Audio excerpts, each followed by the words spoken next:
ኦርቶዶክስ ቤተክርስቲያን ማለት ነው ለእስልምና ጥሩ አስተምሮትን ለምእመኗ ታስተምራለች የሚል እምነት የለኝም። ጥላቻ ብቻ ነው ያየሁትና ይህንን ነገር ማወቅ ፈልጌ ነው። ኡስታዝ ምንም እኮ ሀገር ያወቀው ፀሐይ የሞቀው ጉዳይ እኮ ነው። ምንም ማብራሪያ አያስፈልገውም።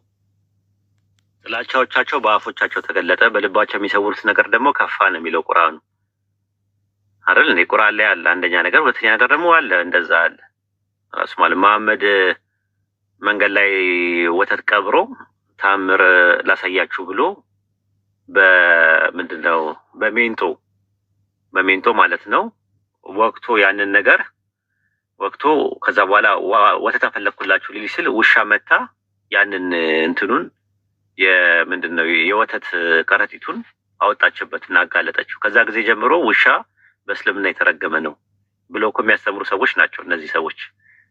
ውሻ ነጃሳ የተባለበት ምክንያት ነብዩ መሐመድን ስላጋለጠች ነው ውሻ፣ ከዛ አንጻር ነው ብሎ የሚያስተምሩ ናቸው። ይሄ ፈጠራ ማለት ነው። ቤተክርስቲያን ውስጥ እንደዛ ተነግሮ ነው የተነገረ ራሱ ማለት ነው። እንደገና ደግሞ ጫት፣ ሲጋራ፣ ትንባሆ ምናምን የሚባሉ ነገሮች ኢየሱስ ክርስቶስ በተሰቀለበት ሰዓት ላይ እንትን ያሉ ናቸው እና የመሐመድ ቀለብ ነበሩ ተብሎ ነው የሚያስተምሩት። የመሐመድ ቀለብ ነው፣ ቀለቦች ናቸው። መሐመድ የሚበላው የነበረው ነው። ግን ኢየሱስ ክርስቶስ በሞተበት ሰዓት ላይ ሁሉም አትክልቶች ሲደርቁ ትንባሆ፣ ሲጋራ እና ጫት የሚባሉት እንትን አላሉ፣ አልበቀሉም አሉ።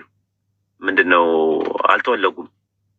ስለዚህ ትንባሆ፣ ጫትና ሲጋራ ምናምን የሚባሉ ነገሮች በአጠቃላይ እና ቡና ራሱ ሳይቀር የመሐመድ እንትኖች ናቸው፣ ምግቦች ነበሩ ተብሎ ነው የሚነገረን የነበረው ማለት ነው። እና በዚህ ደረጃ ጥላቻ እንትን ያለ ነገር ነው። ምንም ሀገር ያወቀው ፀሐይ ሞቀው ነው። ለዛ እኮ ነው ያ ጥላቻ ሲመጡና ሌላ ነገር ሲያዩ የረሱል ሰለላሁ ዐለይሂ ወሰለም ስብዕና የእሳቸውን የአኽላቅና አደብ ነገር ሲያዩት ብዙ ሰዎች ታሪካቸውን ሲሰሙ እየተማረኩ ነው።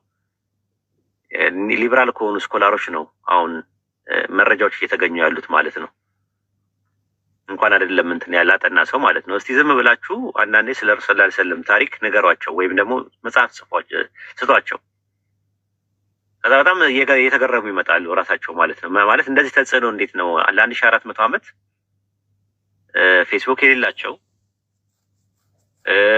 ቲክቶክ የሌላቸው ግን ስቲል ነው አሁን ላይ ስንት ሺህ ተከታይ ያላቸው በዓለም ዙሪያ ብለን ስንል ወደ 2 ቢሊዮን አካባቢ ላይ ያላቸው 14 ትውልድ ደግሞ ያለፈውን የተከተላቸውን አስበው። አንድ በረሃ ላይ ግመል ገፊ የነበረ ሰው ማንበብ መጻፍ የማይችል ሰው የሰማይና የምድር እውቀቱ ያለው ካላወረደው በስተቀር ይሄ እንደዚህ አይነት ቁርአን እንዴት ሊመጣ ይችላል? ስነ ምግባርና ግብረ ገብ የነበረበት ያለበት ማህበረሰብ ዓለምን እንደዚህ እንትን የሚል እንዴት ነው ፈጣሪ ዝም ብሎ ውስጥ የሚመለከተው?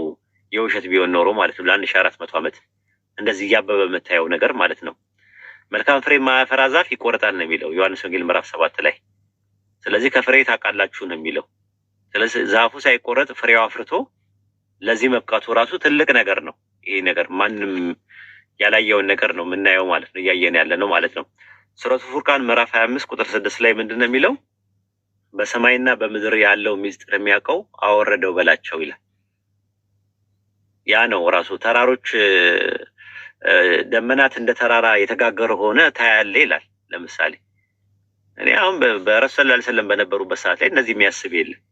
ግን አሁን ከአይሮፕላን በላይ ሆነን ተራሮች እንደ ምንድነው ደመናት እንደ ጋራዎች የተሰለፉ ሆነው አየንኛ ባይናችን።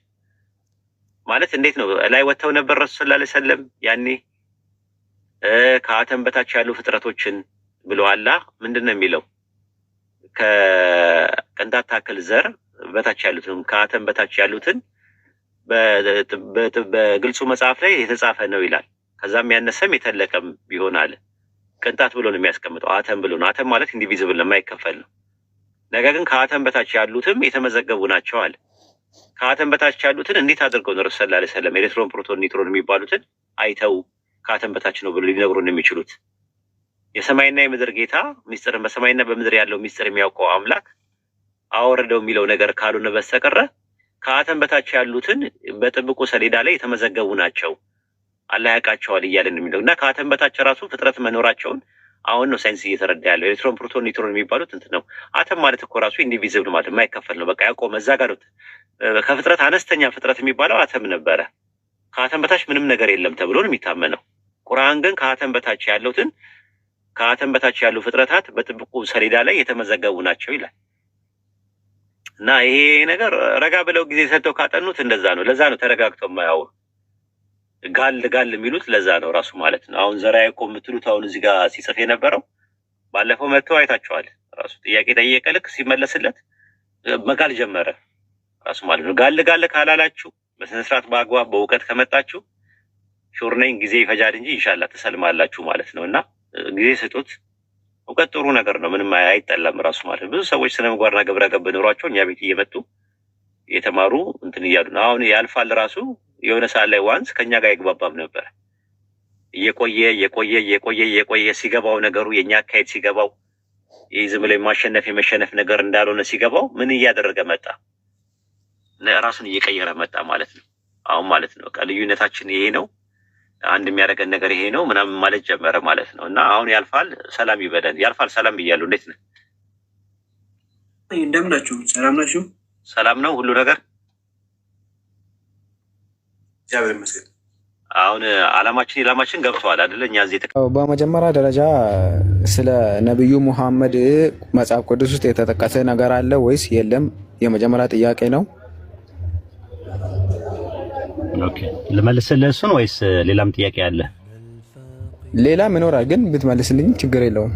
ዕንባቆም ምዕራፍ 3 ቁጥር 3 ላይ ቅዱሱ ከፓራን ተራራ ይመጣል ይላል። አሁን ጥያቄ የሚነሳው ፓራን የት ነው ብለህ ጥያቄ ታነሳለህ። ኦሪት ዘፍጥረት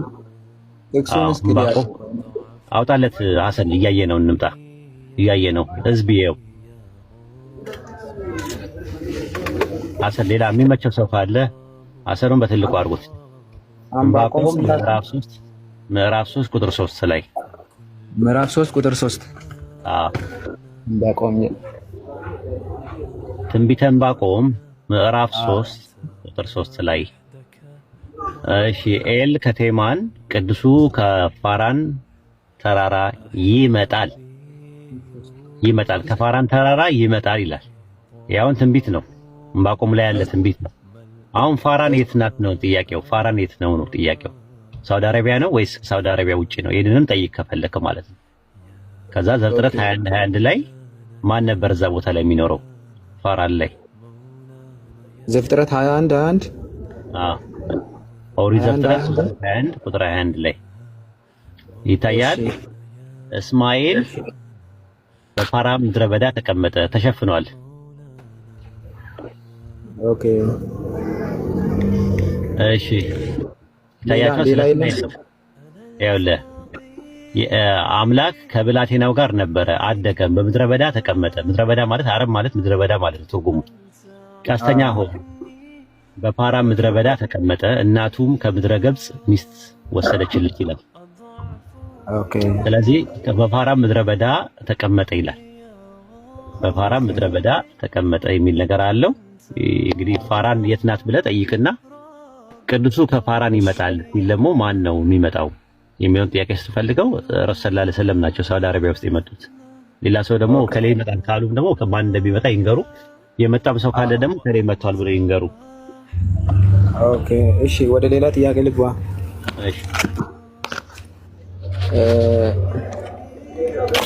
የእስልምና እምነት የመጣው ነብዩ ሙሐመድ ሳይወለዱ በፊት ነው?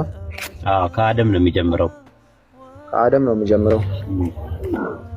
እሺ፣ በዛን ጊዜ ሰው ሻሃዳ ሲይዝ ማለት ነው፣ ሻሃዳ ነበረ አልነበረም? በዛን ጊዜ ምስክርነት ነበረ፣ ኢማንም ነበረ፣ ማመን ነበረ። ያው አርካኑን ኢስላም ውስጥ የመጀመሪያው ኢማን ነው አይደለ? ወይም ደግሞ ሻሃዳ ነው። ላኢላሃ ኢለላህ የሚለው ነገር ከመጀመሪያው ነበረ፣ ግን መሐመድ ረሱሉላህ የሚለው ነገር አልነበረም። ለምን?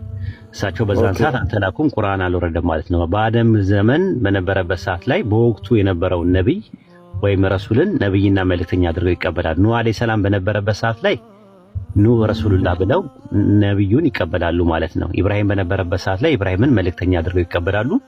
ሙሳ በነበረበት ሰዓት ላይ ደግሞ ሙሳን ይቀበላሉ። ኢሳ በነበረበት ሰዓት ላይ ደግሞ ኢሳን ይቀበላሉ። አሁን ደግሞ ቁርአን ከወረደ በኋላ ነብይና መልእክተኛ ተደርገው የተላኩት እሳቸው ስለሆኑ መሐመድ ረሱሉላህ ብለን እንዳለን እንጂ ያኔ ጥንት የነበሩ ከመጀመሪያ ጀምሮ የነበሩ መሐመድ ረሱሉላህ እያሉ ይሉ ነበር አንልም፣ ወይም ረመዳን ይጾሙ ነበር አንልም። ጾም አላቸው፣ ግን ጾማቸው ረመዳን ላይ ረመዳን በነገራችን ላይ የወር ስም ነው፣ የጾም ስም አይደለም። 9ኛ ወር ይባላል በእስላሚክ ካላንደር ረመዳን ይባላል። ስለዚህ ምናልባት የሚጾሙት መስከረም ላይ ሊሆን ይችላል፣ ጥቅምት ላይ፣ መጋቢት የፈለገው ነገር ላይ ሊሆን ይችላል። ግን ጾም የሚባል ኮንሴፕት ጾም አለ። አርካኑ ኢስላም ውስጥ ጾም አለ።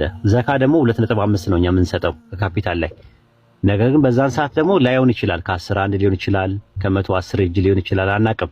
ግን ዘካ ሁሌም አለ፣ ምጽዋት አለ፣ ጾም አለ፣ ሐጅም አለ። ራስ ሐጅ ማለት የአላህን ቤት የምትጎበኘው ነገር ነው። አይሁዳኖች የሚጎበኙት ወደ አክሳ ነው የሚሄዱት የነበረው፣ ወደ በይቱል መቅዲስ የሚባለው ሰለሞን ወደ ሰራው ወደዛ ነበር የሚሄዱት የነበረው ማለት ነው። ስለዚህ ሐጅም ከጥንትም ጀምሮ አለ፣ ጾምም አለ፣ ሰላትም አለ። 5 ወቅት ሰላት ላይሆን ይችላል። ሶላት ማለት በአረብኛ በአማርኛ ጸሎት ማለት ነው።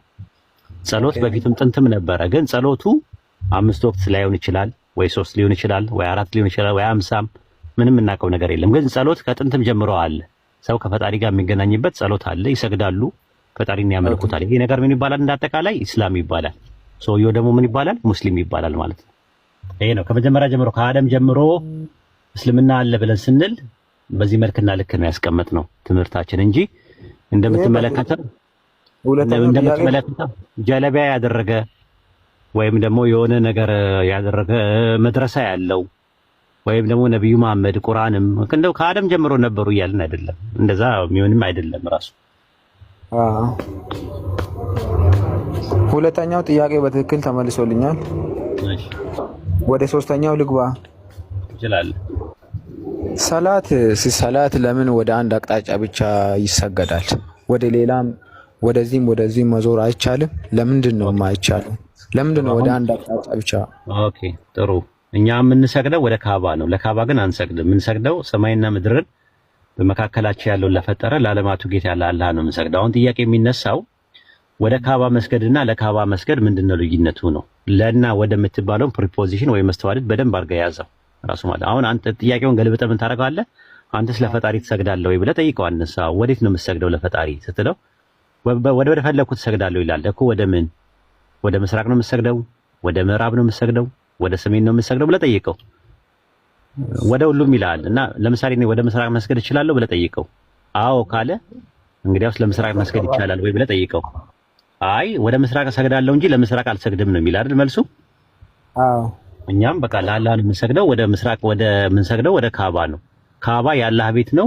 ፖይንት ኦፍ አዶሬሽናችን ነው። የውዳሴ ነጥባችን ነው። ሁላችንም አንድነታችንን የምንገልጽበት ነው። ገብቶሃል? ሁላችንም ማለት ነው እንጂ ካባ ቂብላው አቅጣጫው ቢጠፋብህ አላህ በቁርአን ውስጥ የሚናገረው ምስራቁም ምዕራቡም ያላህ ነውና የትም ብትሆኑ በዚያ መስገድ ትችላላችሁ። የአላህ ፊት በዚያ ያለ አለ። ዛት ሚንስ አላህ ሁሉ ነገር ማየት ይችላል። ከጠፋብህ ማለት ነው። ቂብላው የማታውቀው ከሆነ ዝም ብለህ ያገኘው ቦታ ነው የምትሰግደው። ስትሰግድ ማለት ቂብላው እስካለ ድረስ ነው። ቂብላው አንድነታችን ነው በዓለም ላይ ማለት ነው ራሱ ማለት ነው። ባይብል ላይም እንደዛ አለ። የትም ቦታ ሆነው ወደዚህ ቤት ቢሰግዱ ጸሎታቸውን ስማ ይላል። አንደኛ ነገሥት ምዕራፍ 9 ላይ ማለት ነው ቁጥር 44 ምናምን አካባቢ ላይ እንደዛ ነው የሚለው። የትም ቦታ ሆነው ሲሰግዱ ሲጸልዩ ጸሎታቸውን ስማ አለ። ለምንድን ነው በውጭ ሆነው የትም ቦታ ሆነው ሲጸልዩ ወደ በይቱል መቅደስ የሚጸልዩት አይሁዶች ብለህ ስትል ቂብላ ነው እንጂ ቤተ መቅደሱን እያመለኩት ወይም ወደሱ እየጸለዩ አይደለም። የሚጸልዩትም የሚሰገደውም ለአንድ አምላክ ለአላህ ብቻ ነው።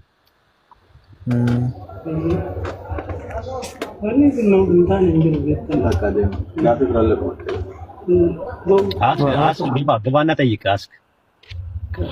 ግባና ጠይቅ። ሙስሊም እንኳን መሞገት ትችላለህ። ና ግባ። አስገቡት።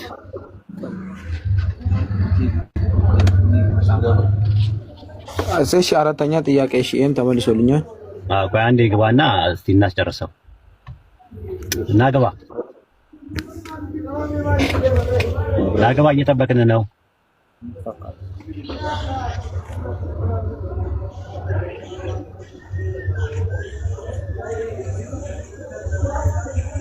ኦኬ ሐሰን ብሎክ አድርገው፣ ቀጥታ ብሎክ አድርገው። እንደዚህ አይነት ሰዎች ብሎክ አድርገው። ኢንሻአላህ ቀጥታ ብሎክ አድርገው።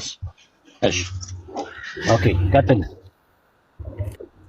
እሺ አሁን ቶራት፣ ዘቡር፣ እንጂል የሚባሉት መጽሐፍቶች አሉ። እሺ ኢንጂል ማለት ወደ መጽሐፍ ቅዱስ አጠቃላይ የሚይዝ መሰለኝ በውስጡ አይደለም አይደለም ማለት ኢንጂል ማለት ከአላህ ዘንድ ለኢሳ ኢብኑ መርየም አለይሂ ሰላም መጀመሪያ በኦሪጂናል ቅርጹ የወረደለት ነው። ተውራት ማለት ለሙሳ አለይሂ ሰላም በኦሪጂናል ቅርጹ የተወረደለት ነው። ዘቡር ማለት ለዳውድ አለይሂ ሰላም የወረደለት መጽሐፍ ነው። እነዛ መጽሐፍቶች በጊዜ ፕሮሰስ አድርገው አንድ የነበረው የሙሴ መጽሐፍ ወደ 5 አድርገው ከፋፈሉት። ኦሪት ዘፍጥረት፣ ኦሪት ዘጸአት፣ ኦሪት ዘሌዋውያን፣ ኦሪት ዘኍልቍና ኦሪት ዘዳግም ብለው ለኢየሱስ የተሰጠውን አንዱን ወንጌል ለአራት ከፈሉት። የማቴዎስ፣ የማርቆስ፣ የምናምን እያሉ ከፋፈሉት ማለት ነው። መዝሙረ ዳዊት ለዳዊት የተሰጠው መዝሙር አንድ ነበር፣ ግን በራሱ ላይ የአሳፍ መዝሙር፣ የቆሬ ልጆች መዝሙር፣ የሙሴ መዝሙር እያሉ ጨማመሩበት። ስለዚህ ለዳዊት የተሰጠው አንድ እንትን ነበር ማለት ነው። በዛው ላይ ጨማመሩበታል። ስለዚህ የመጨመር የመቀነስ አደጋ ገብቶበታል ማለት ነው። አላህ መጀመሪያ የሰጠውን ልክ እኔ ከላም ወተት አልቤ ጠረጴዛ ላይ ባስቀምጠው አንተ መተ ቡና ብትከትበት ምን ይሆናል? ማኪያቶ ነው የሚሆነው። ምን ተብሏል? የመጀመሪያ የነበረ ወተት የት ገባ ብለህ ብትጠየቅ ተበርዟል ነው የምትለው። እሺ ያልተበረዘውን ወተት አሳዩኝ ካል ከተበረዘ በኋላ አይሆንም። ውሃ ከፈሰሰ በኋላ ያልፈሰሰውን ውሃ ስጡኝ ይባላል። ሽንትህን ከመሽናት በፊት የት ነበር የሚቀመጠው? ያንተ ሽንት ፊኛ ውስጥ ነው የተቀመጠው የነበረው። ከዛ ከተሸና በኋላ ፊኛ ውስጥ የነበረውን ሽንትህን አሳየኝ ይባላል አይባልም? ልክ እንደዛ ማለት ነው። ይሄን ይመስላል። ኦኬ እሺ፣ አሁን አጠር አድርገህ ስለ ነብዩ መሐመድ ታሪክ ትንሽ ብታብራራልኝ ደስ ይለኛል። ነብዩ መሐመድ ሰለላሁ ዐለይሂ ወሰለም ኦንቶሎጂካሊ ሰው ናቸው በምንነት ማለት ነው። ካንተም ከኔም አይለዩም። መልአክም አይደሉም፣ አምላክም አይደሉም፣ ሰው ናቸው። ከዛ የዘለለ ነገር የላቸውም። ስለዚህ እሳቸውን አናመልካቸውም፣ አንሰግድላቸውም፣ እንወዳቸዋለን፣ እናከብራቸዋለን። እሳቸው በሌሉበት ድረሱልን ምናምን እያልን አንጠራቸውም። ድረሱልን፣ እንዲያደርጉልን፣ እርዱ ምናምን አንላቸውም። አይሰሙም። እሳቸው ሰው ስለሆኑ ውስንነት አለባቸው። መለኮት ነው ሁሉ ነገር መስማት፣ ሁሉ ነገር ማየት ምን የሚችለው ማለት ነው። ሜታፊዚካል ግን በማንነት እሳቸው ነብይና መልእክተኛ ናቸው። ካንተ የሚለዩት የአላህ ባሪያ ናቸው። ቁርአን በእሳቸው ላይ ተወርዷል ማለት ነው። የመጨረሻ የነቢያት መደምደሚያ ናቸው። የነቢያት ቁንጮ ናቸው። ከእሳቸው በኋላ የሚመጣ ነብይ፣ የሚወርድ መጽሐፍ፣ የሚላክ መልእክተኛ የለም። ይሄ ነው እምነታችን ባጭሩ ማለት ነው ስለሳቸው። ኦኬ እሺ፣ የእስልምና እምነት በእነ አዳምም ነበረ ብለኛል ቅድም። እሺ በዛን ሰዓት በየትኛው መጽሐፍ ነበር እነሱ የሚመሩት? ነበር መጽሐፍ ሲባል አንተ የምትረዳው መጽሐፍ ሲባል የሆነ በወረቀት የተጻፈ ነገር ብቻ አይደለም። መጽሐፍ ቁርአን የሚለው መጽሐፍ የሚለው ሬቬሌሽኑን ነው፣ ግልጠተ መለኮቱን ነው። የሚመጣውን ቃሉን ራሱ መጽሐፍ ይለዋል። ለምሳሌ ቁርአን መጽሐፍ ሆነ ተወረደ ስንል ወደ ረሱል ሰለላሁ ዐለይሂ ወሰለም ልብ ነው የወረደው። ሱረቱ በቀራ ምዕራፍ ቁጥር 97 ላይ ግን ልባቸው ላይ ወረቀት ወርዷል? አልወረደም አይደለ? አዎ። ስለዚህ መጽሐፍ ሲባል ኪታብ ሲባል ወሂን ነው የሚያመለክተው፣ ዲቫይን ሬቬሌሽንን ነው የሚያመለክተው፣ ተንዚልን ነው የሚያመለክተው በእኛ ትምህርት ማለት ነው። ስለዚህ አላህ ኮንታክት ካደረጋቸው ሪቪል ካደረገላቸው ያ ሪቪል ያደረገላቸው ነገር መጽሐፍ ሊባል ይችላል ማለት ነው። ስለዚህ አደምን አላህ ያናገረው ነበረ፣ ነብይ ነበር፣ የመጀመሪያው ነብይ እሱ ነው።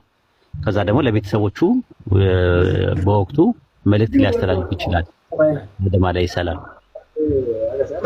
ኦኬ እሺ፣ ብዙ ነገር ተረድቻለሁ፣ ግን ትንሽ የቅድሙን የአንባቆምን እና የዘፍጥረትን ትንሽ ብደግምልኝ። ስለ ነብዩ መሐመድ ብቻ ነው ጥያቄ የሆነብኝ እንጂ ወደ እስልምና ለማምጣት ያው ሲጀመር አንድ ነብይ ለመባል በቀድሞው መጽሐፍት ውስጥ ትንቢት መነገር አይጠበቅበትም። የመጀመሪያ መያዝ ያለብን ለምሳሌ አብርሃም የሚባል ነብይ ታውቃለህ አይደል? አውቃለሁ። ዘፍጥረት ምዕራፍ 20 ቁጥር 7 ላይ ነብይ ነበር አይደለ?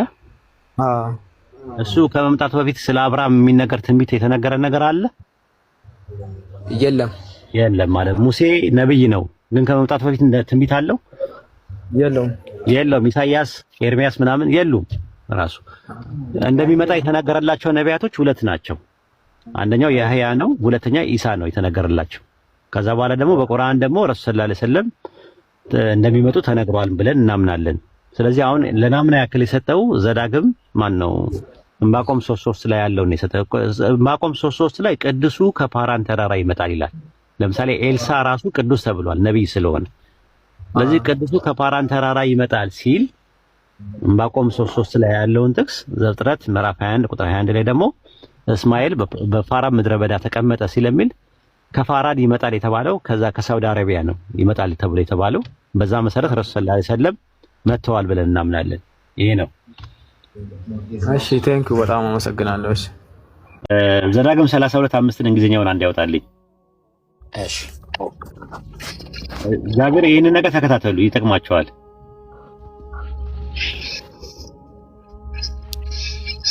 ኪንግ ጄምስ ቨርዥን ወይስ የትኛው ነው?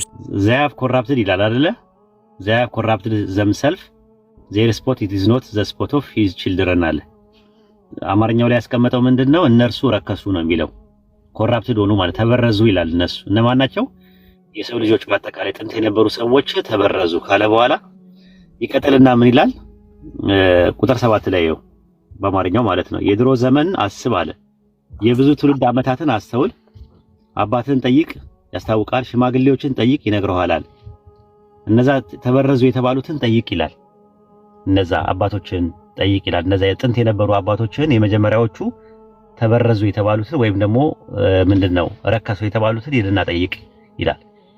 አሁን ምንድነው ጥያቄ? ለምንድነው ፈጣሪ የተበረዙ ሰዎችን ጠይቁ የሚለው? ለከሱረት ዩኑስ ምዕራፍ 10 ቁጥር 94 ላይ ታስታውሳል? መጽሐፍን ካንተ በፊት የሚያነቡት የተባሉ ይብን ክርስቲያኖችና አይሁዶችም ቢባሉ ለምን ጠይቅ ተባለ? በቀደም ሲሞገትበት የነበረው አዎ ከፈለክ ማለት ነው በዚህ ማምጣት ይችላል ማለት ነውና የኦርቶዶክስ ሙስሊም የሚባለው ልጅ ሲሞገት ሰምቼው ነው ይሄንንና አሪፍ ሙገት ናት ራሱ ማለት ነው።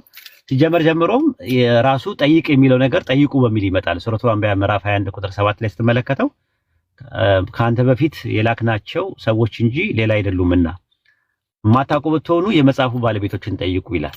በምን ጉዳይ ላይ ነው? ሲላኩ የነበሩት ሰዎች ናቸው። ጠይቁ የተባለውም ምንድናቸው? ወደ እነሱ ወርዶ የነበረው ምን ነበረ? መልአክ ነው ወይስ ሰው ነው በሚለው ርዕስ ነው ጠይቁ የተባለው። ጠይቁ የተባለው እንጂ ሌላ ነገር አይደለም። ራሱ ጠይቁ የተባለው ጠይቅ የሚለውም በአንድ ጉዳይ ነው። ወደ አንተ የተወረደውም ምን ሲሉ የነበሩት ሲላኩ የነበሩት መልአክ ለምን አልመጣልንም የሚል ነው ያቀረቡት። መልአክ ለምንድን ነው ያልመጣልን ብለው ጥያቄ ያቀረቡ። ስለዚህ ምን አለ? እና ማታውቁ ብትሆኑ የእውቀት ባለቤቶችን ጠይማን ነው የመጽሐፉ ባለቤቶችን ጠይቁ እያለ አላህ በቁርአን ላይ የሚናገረው ማለት ነው። መልአክ ወደ እናንተ ተወርዷል የሚል ትምህርት ስላመጡ ነው እንጂ ሌላ ነገር አይደለም ማለት ነውና ሱረቱ አንቢያ ምዕራፍ 1 ቁጥር 7 ላይ 6 እና 7 ይላቸው።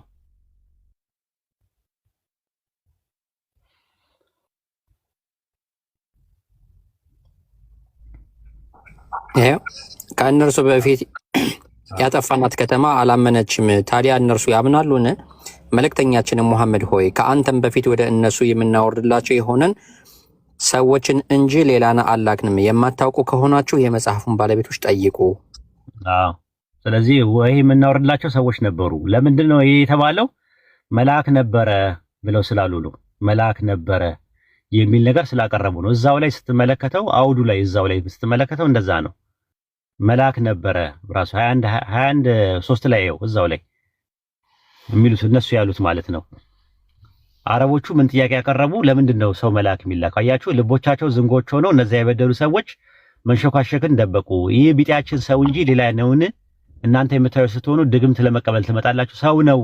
ለምንድን ነው ሰው መሆን ያለበት ነው? ታዲያ ምንድን ነው የምትፈልጉት እንዲላክ የምትፈልጉት ሲባል ሱረቱ ፉርቃን ምዕራፍ 25 ቁጥር 7 ላይ ነው 25 7 ሱረቱ ፉርቃን ምዕራፍ 25 ቁጥር 7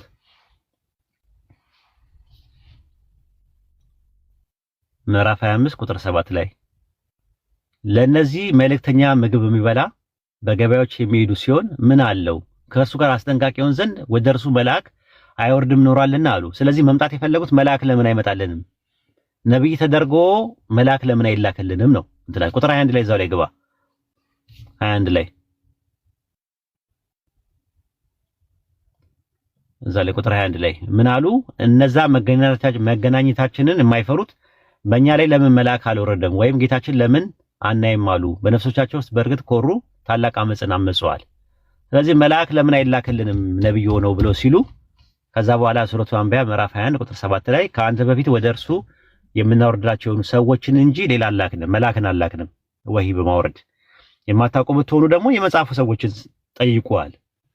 ከዛውን የመጽሐፉ ሰዎች ጋር ብትጠይቁ ሰዎች ነበሩ፣ ነቢያት የነበሩት። መልአክ ሆኖ ነብይ ሆነ አናቅም። ይሄንን ለጠየቁ ጥያቄ መልስ ነው እንጂ አጠቃላይ ስለ እውቀት ስለ መጽሐፋችሁ ምን ግንዛቤ እንዳላችሁ ምናምን ነገር ሂዱና ጠይቁ አይደለም ያለው ራሱ ማለት ነው።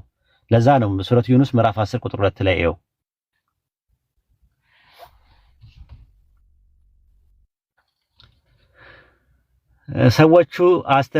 ሰዎችን አስጠንቅቅ እነዚያ ያመኑትን ለነሱ ከጌታቸው መልካም ምንዳ ያላቸው መሆኑን አብስር በማለት ከነርሱ ወደ ሆነው አንድ ሰው ራእይ ማውረዳችን ለሰዎች ድንቅ ሆነባቸው። ከሃዲዎችም ይህ በእርግጥ ግልጽ ድግምት እንጂ ሌላ አይደለም አሉ ይላል። በቃ አይመጣም መልአክ አይመጣም ነው እና መጨረሻ ላይ እንዲበላላቸው አላህ ሱረቱ አንዓም ምዕራፍ 6 ቁጥር 50 ላይ ምዕራፍ 6 ሱረቱ አንዓም ምዕራፍ 6 ቁጥር 50 ላይ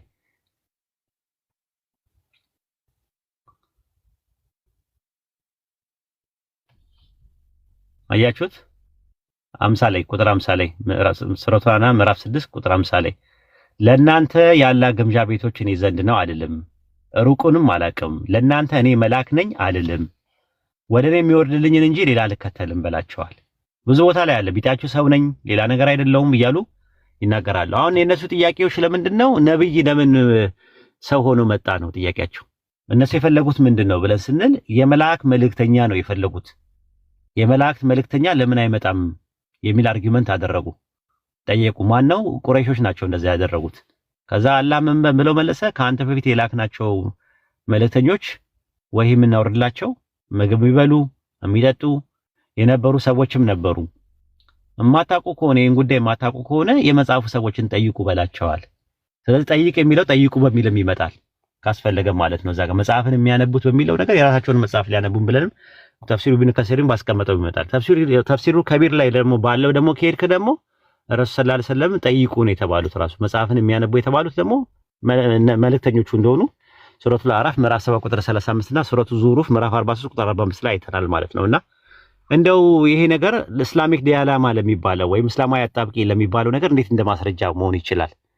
ለምን ዘዳግም 32:5 ላይ ምን ብለዋል? ተበርዘዋል ሰዎቹ ይላል፣ ረክሰዋል ይላል። እነዛ የረከሱትን ሰዎች ሂዱና ጠይቁ አሉ። የረከሰ ሰው እንዴት ይጠየቃል? ከተጠየቀ ንጹህ መሆን አለበት ብለው ካሉ አይሆንም ማለት ነው። የግድ ንጹህ መሆን አይጠበቅበትም ከተባለ ሂዱና ጠይቁ የተባሉ ሰዎቹ ናቸው የተባሉት። ሂዱና መጽሐፍን አንብቡ አልተባለም። ስለዚህ መጽሐፉ ላይ ሳይሆን ሰዎቹን ነው ጠይቁ። መጽሐፍን የሚያነቡት ሂዱና ጠይቁ ነው የተባለው። ወህይ የምናወርደው ለሰዎች ነበረ። ካንተ በፊትም የላክናቸው በዚህ መልኩ ነው ያደረግነው። ስለዚህ ሄዳችሁ ጠይቁ ከተባለ ክርስቲያንና አይሁዶችንም ጠይቁ ቢባልም ችግር የለውም። ምንድን ነው የሚጠየቀው? ሰው ነው ወይስ መልአክ ነው ሲመጣ የነበረው ሲላክ የነበረው ነብይ ሆኖ ሲላክ የነበረው ነው ጥያቄው። ምንም እንትን የለውም። ሁሉም የሚያውቀው ነገር ነው እንጂ በአጠቃላይ በአቂዳ ጉዳይ ላይ በፊቂ ጉዳይ ላይ ሂዱና ክርስቲያኖችና አይሁዶችን ጠይቁ የሚል የቁርአን አተረጓጉም የለም። ስለዚህ እዚህ ላይ ኡስታዝ ቁረይሾች ያነሱት ጥያቄ የነብዩ ሙሐመድ ሰለላሁ ዐለይሂ ወሰለም መልእክትንና ህግጋትን ይዘው ሰው ሆነው በመካከላቸው ያደጉ ይዘው መምጣታቸው አስገርሟቸው ወይም ላለመቀበል የሚያደርጉት አሻፈረኝነት መልአክ ለምን አልተላከልንም ብለው ሲሉ አላህ Subhanahu Wa Ta'ala ከዚህ በፊትም ልክ እንደ ነብዩ ሙሐመድ የሚበላ የሚጠጣ በገበያም የሚሄዱ ሰዎች እንጂ መልእክተኛና ነብያት የነበሩ መልአኮች ነብያቶች አልነበሩም እያለ እየሞገታቸው ነው አይደል? አዎ እሱ ነው ማለት እንጂ በአጠቃላይ ሂዱና የምትጠይቁት አንድ ነገር ነው። ጉዳዩ የመልአክ ነው ወይስ ሰው ነው የተላከው የነበረው ነብዩ ሆኖ ሲመጣ የነበረው ነው። እሱ ነገር ጠይቋቸው ከፈለጋችሁ። ጠይቁም የተባሉት እኮ ቁረይሾች ናቸው። ስላስተባበሉ ሂዱና ሙስሊሞችን ሂዱና ጠይቁ አላለም። ማታውቁ ብትሆኑ የእውቀት የመጽሐፉ ባለቤቶችን ጠይቁ፣ ሂዱና ጠይቁ። ሲላክ የነበረው መልአክ ነው ወይስ ሰው ነው የሚለውን ነገር ማጣራት ትችላላችሁ ነው ራሱ። ለዛ ነው በሱረቱ አንዓም ምዕራፍ 6 ቁጥር 9 ላይ መልአክም ባደረግነው ኖሮ ወንድ በሰው ምስል ባደረግነው ነበረ፣ በእነርሱ ላይ የሚያመሳስሉት ነገር ባመሳሰልንባቸው ነበር ይላል። አይሆንም ነው ራሱ። እና ለእናንተ እኔ መልእክተኛ አይደለሁም መልእክተኛ ነኝ አልልም። እኔ መልእክተኛ ማን ነው? መልአክ ነኝ አልልም። እኔ መልአክ አይደለሁም ነው። ሱረቱ ሁድ ምዕራፍ 11 ቁጥር 12 ላይ እንደዛ ነው። ከእሱ ጋር መልአክ ለምን አልመጣም ነው የሚሉት። መልአክ ለምን አይመጣም? መልአክ መጥቶ እሱ ነው ነብይ ሆኖ ማስተማር ያለብን ነው። በሱረቱ ሁድ ምዕራፍ 11 ቁጥር 31 ላይም እንደዛ ነው። እኔ መልአክ ነኝ አላልኳችሁም ነው የሚለው። ብዙ ቦታ ላይ እንትን አለ ራሱ። እኔ ያማረ መልአክ እንጂ ሌላ ማን ነው እኔ መልአክ አይደለሁም እያሉ ብዙ ቦታ ላይ ይናገራሉ። አላህም በሱረቱ ኢስራ ምዕራፍ 17 ቁጥር 95 ላይ እንደዛ ነው የሚለው መጨረሻ ላይ ማለት ነው። እስቲ አውጣው እሱን አይ ቲንክ 94 ወይ 95 አካባቢ ላይ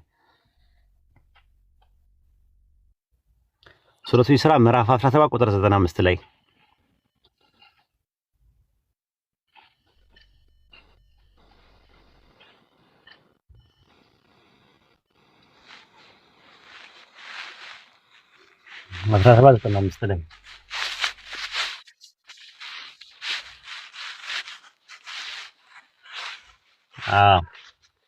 መሐመድ ወይ በምድር ላይ ረክተው የሚሄዱ መላእክትን በነበሩ ኖሮ በእነርሱ ላይ ከጎሳቸው የሆነ የመላእክት መልእክተኛ ባወረድን ነበረ በላቸው።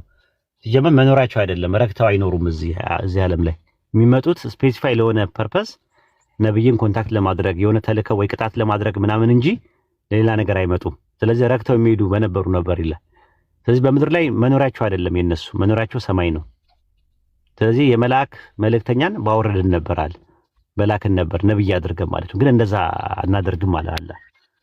ስለዚህ ያን ነገር ነው ሂዱና ቁረይሾችን ሂዱና ጠይቁ የሚል ነገር ነው ያለው። ጠይቅ የሚለው ነገር ጠይቁ በሚል የሚመጣበት እንትን አለ። ኢብኑ ከሲር በዚህ መልኩ ነው ያስቀመጠው። ሌሎቹ ደግሞ እንደተባለው ባለፈው የሰጠሁት ማብራሪያ አይነት ነው እንትን ያሉትና ምንም በሁለቱም መልኩ ግን እስላሚክ ዲያላማ እስላማዊ አጣብቂኝ ተብሎ ባይብል እንዳልተበረዘ መጽሐፋችን ይናገራል ተብሎ ሱረቱ ዩኑስ ምዕራፍ 10 ቁጥር 94 ላይ ያለው ጥቅስ ማስረጃ፣ መረጃ፣ መሟገቻ መሆን አይችልም እያልን ያለ ነው። በጣም ተመቷል። እኔ ዛሬ 7 ዓመት ነው እንደዚህ አይነት ነገሮችን የሰማሁትም የተመቱትም ራሱ ማለት ነው እና